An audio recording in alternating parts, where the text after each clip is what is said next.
Happy Friday. Welcome to Carini Arts.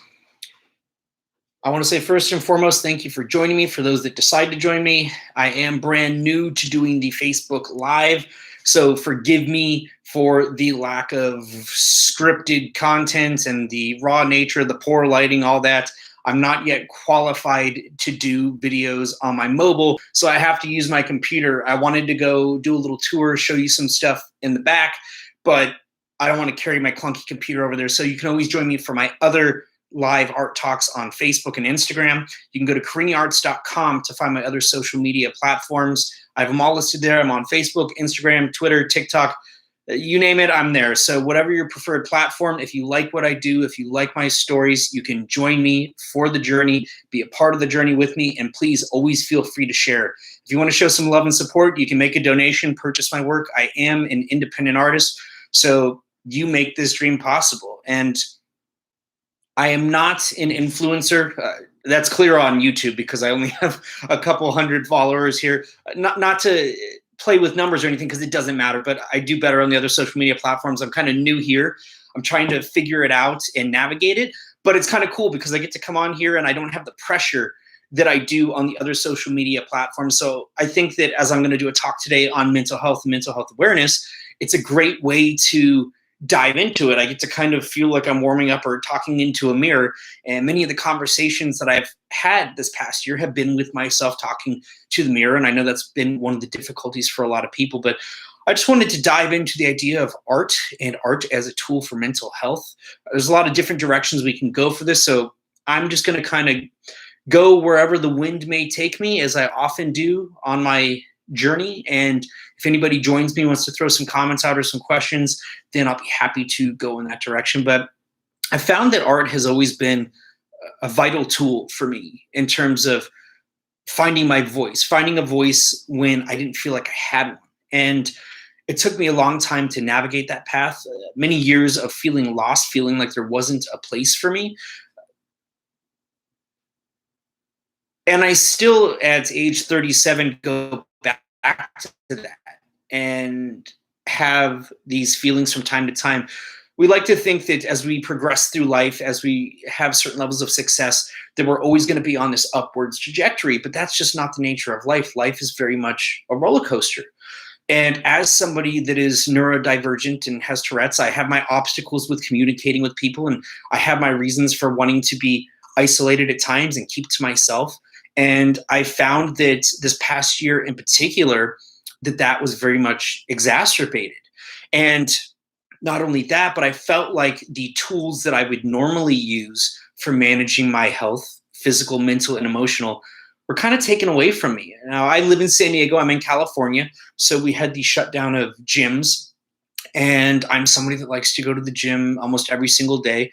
Doesn't make me better than anybody. All it means is that I find that to be my outlet, my release for letting go of tension, for bettering myself, for feeling good about myself, for building my confidence. And when that was taken away from me, I really struggled. So even though I had other avenues, other tools such as the art, I just didn't feel like I was at my best. And I think that a lot of people can probably relate to that, whether they acknowledge it or not. I think that this past year was a trying time for so many, and I think that it still is. But I think there were a lot of people that have never had to deal with mental health issues, that had to experience them or acknowledge them for the first time, or were wondering, hey, what's this that I'm feeling? I've never felt like this before. And then there were people that have experienced and dealt with these things before that were having them cycle back, maybe after a period of doing really well. I think that there was a massive increase in suicide attempts, issues with addiction, problems with people regressing into negative and toxic behaviors. And I'm guilty of it myself, of falling backwards, of digressing in many ways. And here we are all this time later, and I'm still trying to pull myself out of it and build some consistency. And during the pandemic in particular, there were a lot of times that I was feeling like I didn't really want to share. I didn't really want to do anything. And it was imperative for me to pull away for periods of time and to find myself, to have my moment of peace. But I also recognized that there were probably a lot of people out there that were struggling, that didn't know how to manage that or didn't know what to do with it. And so being somebody that's a bit older, not that age necessarily has a direct correlation, but I've been through this spectrum of emotions and feelings and chaos before, and I have pulled myself up. And so I felt, hey, as somebody that's pulled myself up, I would like to be a vessel of sorts that can help others through this experience, even if I'm doing so from a distance, even if I'm doing so from behind a monitor, from behind a computer screen. I see a lot of people out there, a lot of influencers, a lot of people following influencers, and they look at the numbers. But I think a lot of times these people are not people that are being extremely candid. They're sharing the glory moments, the highlights, the snapshots of their lives, and they're not giving you the full story of the struggle. And not that I want to overly focus on the struggle, but for me, I think that my platforms for success and whatever my success may be were built and rooted in my failures and in my struggles and in learning to pick myself up.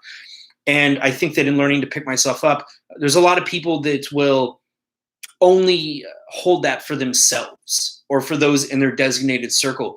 But I think that it's important to put that out there for everybody, for anybody that may be struggling, even the people that may judge and criticize me, to put this out there for them. And if they still want to judge me and criticize me for doing so, then so be it. But I can only be me. I can only do what I can do. But I'm determined to continue working on becoming the best version of myself. So going back to what I was talking about, art has always been a wonderful tool for me as a way of finding my voice, of navigating through life, an outlet of sorts in times of stress. And I think that it can be for you too. Now, a lot of people will say, well, I like art, but I don't really feel like I'm skilled, or I'm not as good as this person, or I'm not as good as that, because again, they're looking at what they deem to be professionals or influencers. And so if anybody's looking at my work, I want to say that I am not better than anybody in terms of my artwork. I'm just a person sharing my stories. And as I share my stories and as I continue on my quest to find my voice, I want to help others to find their voice. So that is my journey, is to help others find their voice. So I show every bit of my process, sometimes a bit too much. I know people joke about, hey, I don't want to see how sausage is made, but hey, I show you how the sausage is made. I show you all the behind the scenes content, all the struggles, everything from the color mixing to my talks about navigating social media, what's working for me, what's not. I talk about when I'm having good times with my business. I talk about the things that I'm not necessarily doing well with, or I ask questions of, hey, how do you do this? How do you do that? And I think that it creates something that has a particular value. It may not be the most entertaining. I mean, in some cases, maybe the shit show and the dumpster fires are entertaining. You know, everybody has their thing. But I think that it's important to put that out there, because I think it does contrast so greatly with what I see others doing out there. And I think there's a beauty to that raw and that vulnerable. And as a man, I think that we're taught, oh, you need to be this way, you need to be that way. And it's almost seen as, oh my gosh, that person's talking about feelings. They're talking about what they're thinking. And you can still be masculine and talk about these things. You can be feminine, you can be masculine, you can be any end of the spectrum, because it is a spectrum. It's not one end or the other. We're capable of being many things at once.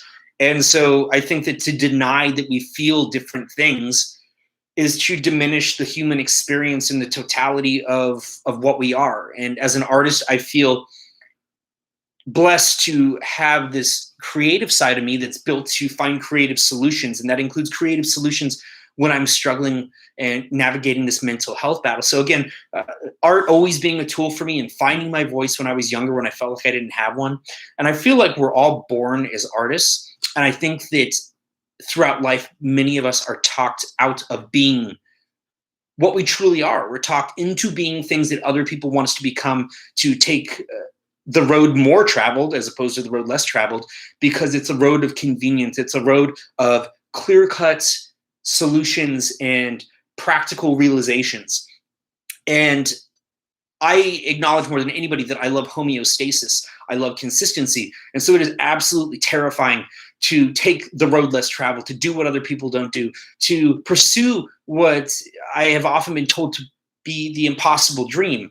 But I, if anybody, am living proof that it is possible to live the impossible dream. And so I want to say to you that it is possible for you to do the impossible and to overcome whatever you are dealing with, even if you think that you are not able to do so. And I know that as somebody that felt for so many years strung together that it was just not possible, and that there was nothing there, and that there was nothing more. I mean, I could go into so many things, and I don't really want to digress into too many different directions, but dealing with my own struggles again as being a neurodivergent artist, and I didn't even, neurodivergent's relatively new term to my understanding, but just coming to the realization that I think differently. And for so long, I didn't understand why I didn't really have a place, or why I struggled to communicate with people. And yeah, maybe part of it is because maybe I am inherently a little bit of a turd and a jerk at times, but part of it is ingrained in the way that I think, and the fact that I think differently. And so there was always this separation. Even though I tried to bridge the gap, I couldn't always bridge the gap, and I didn't understand why. But art has offered me this wonderful tool to, in many capacities, bridge the gap and connect with people that I would never be able to otherwise connect with. So it can be this wonderful tool to connect. Now, a lot of people will say, well, I'm trying to find my voice in my art, but I haven't found it yet, and I don't know what to do. And so many people will just quit. And the truth of the matter is it's about surviving. It's about lasting. It's about continuing on. It's about carrying on when you can't find it, when you feel lost, when you feel that you're in the dark, because lost is always just a step away from found. We're always lost until that moment that we're found. And we don't necessarily know when it's going to come, but you could be right there knocking on that door, and you say, hey, I can't find my voice. I don't know what to do. I'm going to quit. I'm going to take the more practical road. And it's possible that you just need to take one more step, and everything would have opened up for you. And I know that's been the case for me. There's so many times that I wanted to quit, dealing with depression, dealing with issues of suicide. And then at the age of 28, after coming off of this period where I was fighting a very real, intense battle with depression and suicide and a number of other issues, I was reconnected with the biological family that I had never known. And so at the age of 28, I remember having this first conversation with my aunt, and she said, hey, do you know how your dad died? And I said, oh yeah, he died in a car crash. And she said, no, he shot himself. And I know that he had died on my mom's 21st birthday, but I didn't know that it was a suicide. And it's strange and interesting. And I don't even think there's a real word for it, or there probably is, but it's just not coming to me. I had been dealing with this issue for so much of my life. And many people would then say, oh, well, it's in the blood, it's in the genes, it's hereditary, it makes sense. You know, maybe I should just follow on the same path. Maybe I should just go the same road. And what it really did for me was say, okay, this is what he did. I've been feeling this way. I need to change this. I need to take and create a different trajectory. Even if it's not there, I need to create it and learn something from this and show other people, because it's so easy to continue the cycle. The hardest thing is to break the cycle. And being somebody that felt for so long like nobody believed in me, I had to prove something to myself. And that was that I could show other people, that I could prove to myself that I could do all these things that I was told that I could never do, and that it was possible. And here I am today, still fighting the battles, still fighting the struggles, but there's beauty in the struggle. There really is. And sometimes you don't see it because you're immersed in all that blue, all that gray. And I don't know if comments are working because I'm new to this. So again, if they are, and I'm not responding to something, I apologize. I'm trying to learn how this works, all new. If somebody wants to help coach me and navigate me, I'm open to that. But if anybody wants to send a comment right now, just so that I can know if this is working and I can figure out how this works so that I can do better and be better in the future, have more engaging. Okay, there we go. Okay, it works. So thank you, Nicole. So now I know that this works. So again, I feel like we had a breakthrough. That's my first right there. So, but learning that about my father. And so I spent the next 5 years, I spent from 2012 to around 2017, working on a project called Rain Upon Sunrise. And it was so different than anything else I had ever done. Now, I say Rain Upon Sunrise. It was spelled R-E-I-G-N upon sunrise, S-O-N-R-I-S-E. And it was 49 pieces, meditative pieces, very simple, very different from the complex OCD works that I do as somebody that has Tourette's and is neurodivergent. It was a challenge for myself to let go and to do something different. And I put together these 49 pieces, not knowing if I was going to have a place to display them. And at the very last minute, because I wanted them displayed in the spring of me being 33 because of the religious significance. And if you're not religious, totally okay. You could still appreciate the work. I create work that may have certain meanings and certain ties, but it doesn't have to. So again, my work is all inclusive. It's welcoming for everybody. But I wanted it to have that story behind it. And so 49 pieces that could be displayed together in this spectrum, a giant rainbow. And I ended up painting my father's suicide note, the note that he never left. So I feel like art, they always say everything has been done before. There's nothing that's never been done. But I don't know. I don't know that anybody has ever painted the suicide note that their father never left and put that on display for everybody to walk by and to see and to read and to judge. And it was written through my hand, but through our collective eyes, my father and myself, and through our collective soul. So it talked about my struggles, my experience, as well as his. So I do have that posted in a number of spots, including on my blog at CariniArts.com, so you can check that out. And I want to go back to what I was talking about, particularly with this past year in the pandemic, because I think that it's contextually relevant right now, because it is a contemporary issue. And in this period last year where I was feeling blue, where I was feeling gray, where I didn't want to create, but I recognized the importance of the time, I thought I'm never going to have the opportunity to do this right now, to be there, to show that, hey, I can rise above and be there for other people when I'm feeling broken myself. Because it is possible to be there for other people and to mend yourself while mending other people at the same time. And so I focused on doing a lot of blue work, a lot of gray work. And the message behind it was, even when you're feeling blue, even when you're feeling gray, even when you're feeling clouded, put it out there. Put it on a canvas. Put it on the palette.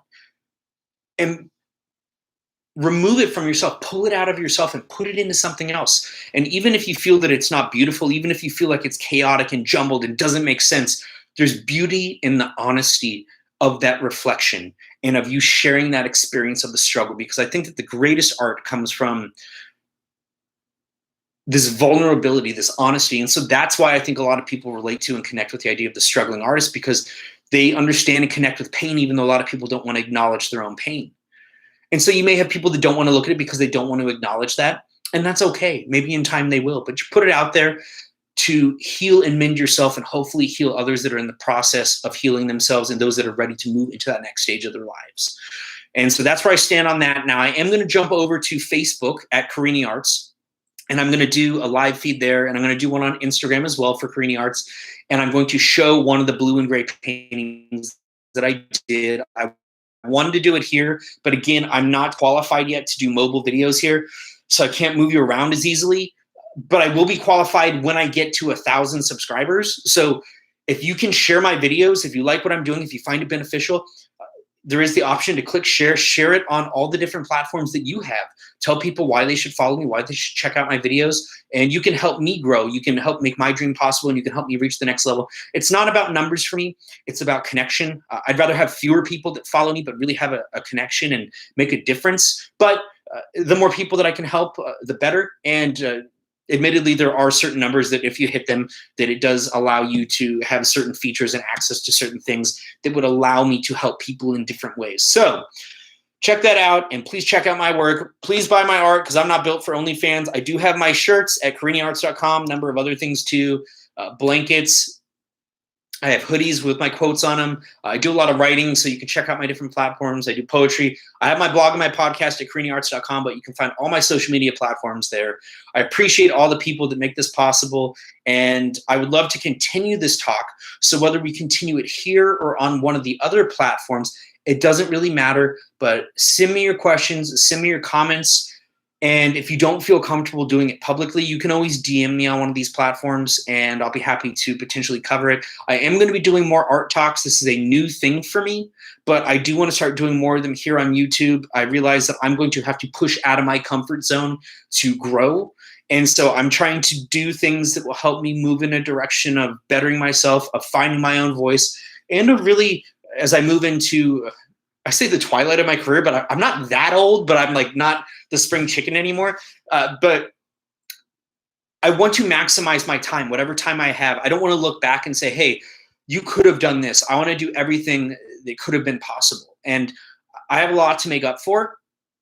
But going back to our conversation, if you are struggling right now and you really feel like you can just not move, like you cannot do anything, that is okay sometimes. It is okay, because sometimes surviving is progress. Sometimes surviving is growth. So if you need to just survive today, it is okay to just survive. until you move into tomorrow. But once you get to tomorrow, think about maybe taking one little step, one baby step up that hill. And it's not going to be easy, but I want you to know that you can do it, that it's possible, that I'm here with you and I've been through it. And I think that we can easily say, well, I'll do it tomorrow. I'll do it tomorrow. But today is yesterday's tomorrow. So at some point we need to take accountability and acknowledge that at some point we have to make a conscious decision of, hey, this sucks. Maybe I wasn't handed the best hand in life, but we work with what we have. So do what you can, work with what you have, and I'm in your corner. But I do believe that you can do the impossible, and join me on my journey as I continue to find my voice, and I hope I can help you find yours. So share my stories, check out CariniArts.com, follow me on my other social media platforms, and I'll see you for my next art talk. I don't know what we'll talk about. I'm open to anything and everything. So basically, one of the cool things is, as I'm getting on here and have very few followers, very little engagement, is you get to have more of a direct conversation with me. So that's one of the cool things, is we can have more of like a one-on-one, one-on-two, one-on-three, one-on-four talk, and we can talk about the things you want to talk about, because I don't have a million followers. I don't even want a million followers. I really don't. I just want to do what I love, put myself out there, and to continue on this journey. So have a good day. Happy Friday. I'll see you next time. Check out the short videos that I recently posted on Instagram. I'm doing some new ASMR videos of me just doing some paint mixing and wiping my palette knife on my table canvas. And I'm telling you, you do not have to be a professional to benefit from art as a tool for therapy. Mix some color. Wipe it on a canvas. You do not need to be a professional. This is something you can do at all skill levels, at all age levels. It's fun to do as a family. Do it as a family night. No skill required, just a little bit of paint. You work with what you have, whatever tools you have. I know what it's like to have nothing, so work with what you got. But try this out. Try a little bit of the paint mixing. Try wiping it on something. I'm telling you, it makes a difference. It will access parts of your brain. It will get things going. It will change your vibration. It's a wonderful, beautiful thing. So check out those new shorts. And let me know if you like the ones I've been posting or what you'd like to see from me, because I want to start doing more of the shorts, and then we'll have these long-ass talks too. So sorry for going on so long. I just have so much to say when I have something to say. Other times I have nothing to say for months on end. So have a good day. I will see you next time. Please check out CariniArts.com, and please consider sharing my videos and what I do. Love you. Have a good day.